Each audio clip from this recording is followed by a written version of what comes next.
لكن من هو محمود الصرخي أو محمود الحسني الصرخي كما يفضل أتباعه تسميته؟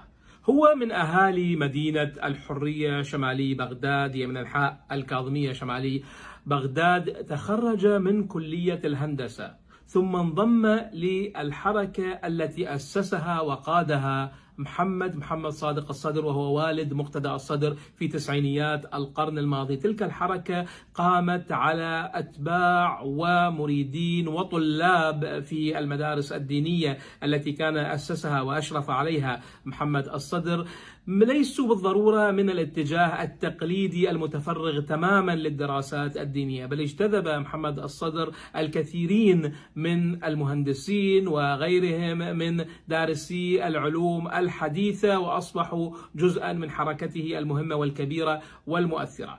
بعد عام 2003 انقسمت تلك الحركة إلى 3 أقسام مهمة. القسم الأكبر والأهم هو القسم الذي اتبع مقتدى الصدر نجل محمد الصدر، لكن هناك جماعتين أخريين. الأولى قادها مهندس آخر هو محمد اليعقوبي الذي أسس حزب الفضيلة، واتبعته جماعة معينة من أتباع محمد الصدر لأنه كان أيضا من تلاميذ الصدر. والجماعة الثالثة هي الجماعة التي قادها محمود الصرخي، أصغر ولكنها أكثر إثارة للاهتمام والتساؤلات.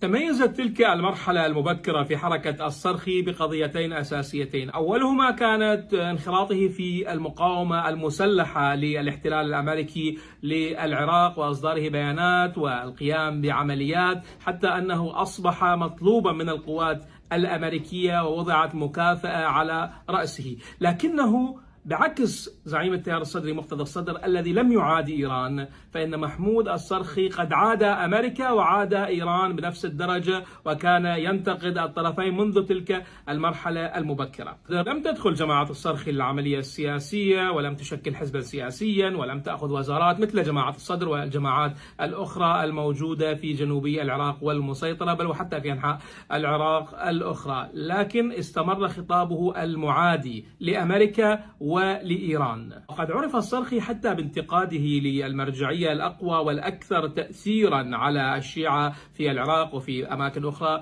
وهي المرجعية التي يقودها السيد علي السيستاني. وبرغم موقفه المعادي أو المنتقد بشدة للمعادي الأمريكيين ولإيران والمنتقد بشدة للقيادة الدينية التقليدية الشيعية، فقد استمرت حركته ولم تسحق تماما